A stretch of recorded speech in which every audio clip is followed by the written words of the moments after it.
Actually, eto oh. Salamat naman, Iha, at naiintindihan mo ko. Alam ko naman na napakatalino mo at talaga namang makakasundo kita bilang manugang ko.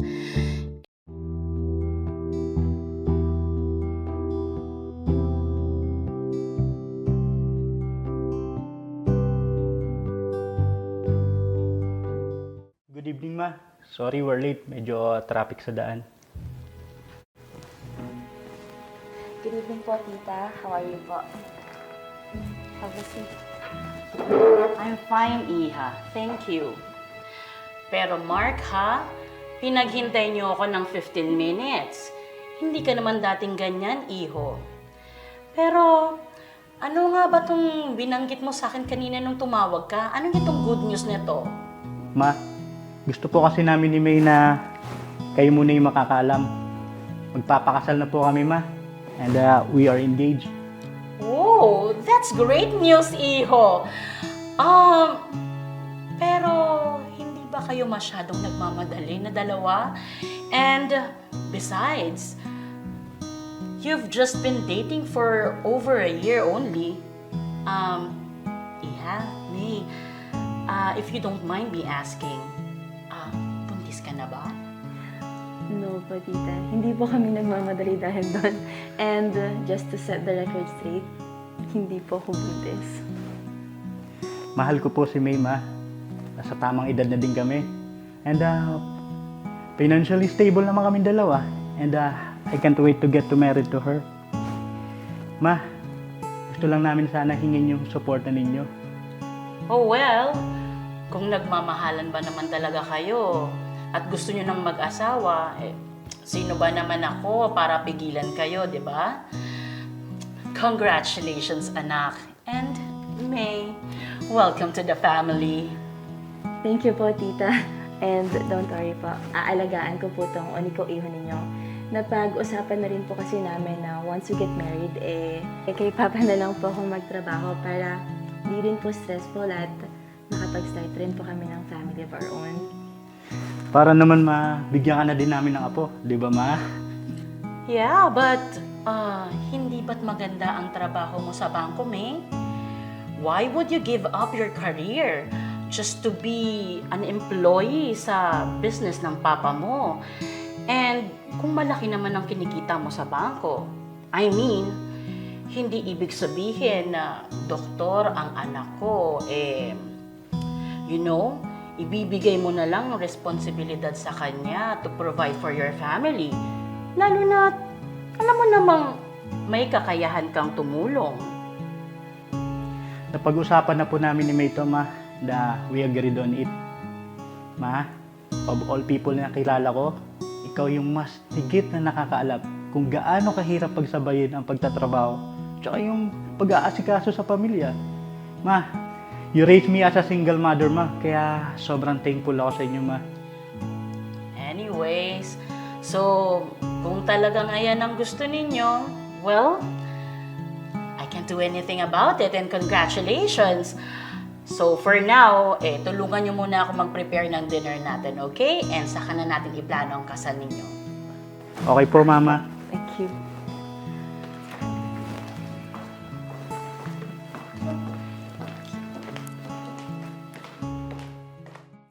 Hi, Iha. Kamusta? Good thing nakarating ka kahit short noticed. How's everything? Hi, tita. Okay naman po ako. Medyo busy lang with all the preparations. But of course, I have to make time for my future mother-in-law. Salamat naman kung ganoon, Iha. Actually, hindi ko na pahahabain pa ha at alam ko naman na you're a very busy person. Well, pinag-isipan ko to ng maigi. At I believe you do not have a prenuptial agreement, right, with Mark? Hindi kasi sa nang memenos, Iha. Pero gusto ko lang protektahan ang anak ko. At yung mga naipundar niya ngayong binata siya. Kasi, from what I understand, magre-resign ka, di ba? And naisip ko, mukhang ang mangyayari ay si Mark na ang magpo-provide ng lahat-lahat para sa pamilya nyo. So, bali po tita, gusto niyo po akong pumirma ng prenup? Alam po ba ito ni Mark? Actually, hindi. Ang gusto ko sana sa atin na lang muna ito. Sabihin na lang natin after your wedding. Para naman sa ganun, ma-surprise si Mark. At mas lalo mong mapatunayan sa kanya na hindi lang pera ang habol mo sa kanya. Am I right? Wala namang problema sa akin yun, tita. They have the copy of the prenup already, so my lawyer can take a look at it at mapirmahan ko na agad. I'll send it to you right away. Ay, actually, eto oh. Salamat naman, Iha, at naiintindihan mo ko.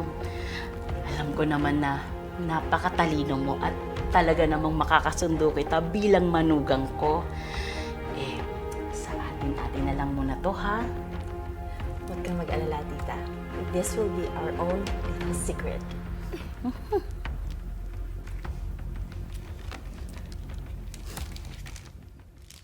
Masaya ako at nakita na rin tayo balae para pag-usapan yung kasal ng mga bata. Romeo Mendoza nga pala yung pangalan ko. Yung na lang for short. Oo nga, Balae. Kailangan na talaga nating pag-usapan ng kasal ng mga bata.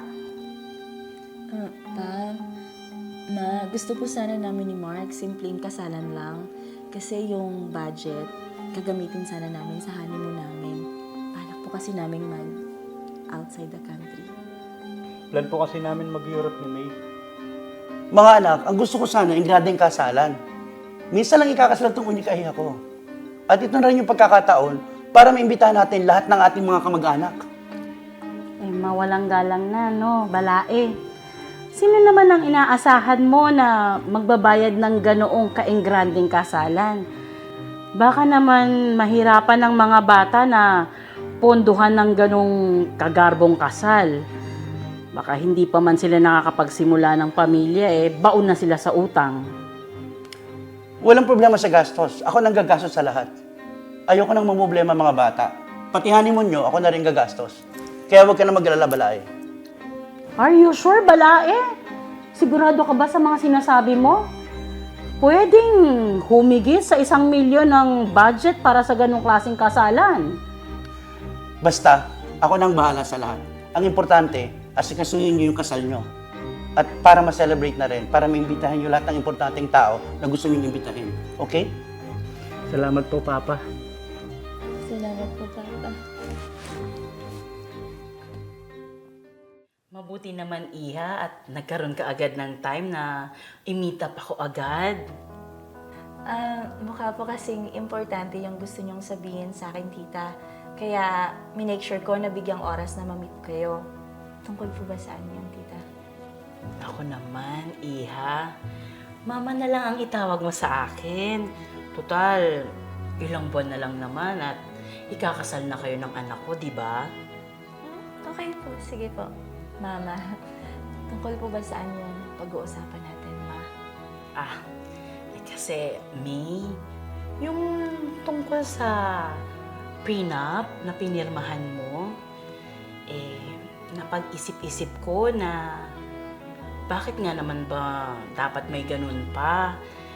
Di ba, kung mag-aasawa na kayo, dapat shared na ang finances niyo. Am I right? At sabi nga nila, di ba, sa hirap at ginhawa, till death do us part.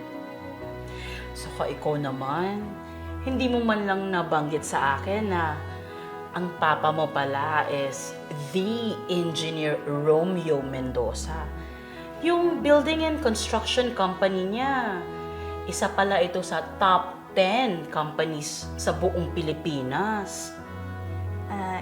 Opo, may construction business nga po si Papa.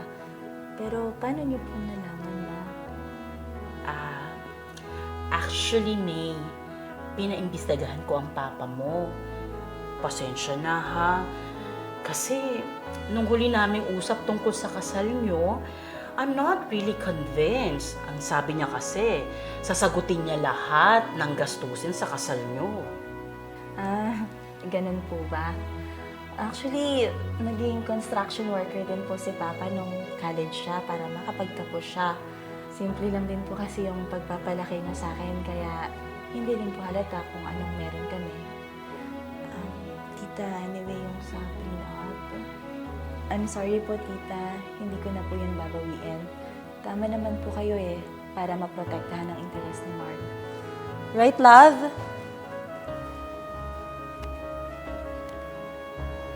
Ma, sinabi na sa akin ni May ang lahat about dun sa pinaperman mo sa kanya prenup. And I agree. No need na para bawiin pa. And I also want na malaman ng tatay niya na hindi lang pera ang habol ko sa kanya. What? Alam mo na milyonaryo ang papa ni May? Bakit hindi mo man lang nabanggit sa akin, anak? It's not necessary and it's not your business, Ma. But thank you. Kasi ngayon alam kong mas protektado na yung interest ng aking future wife.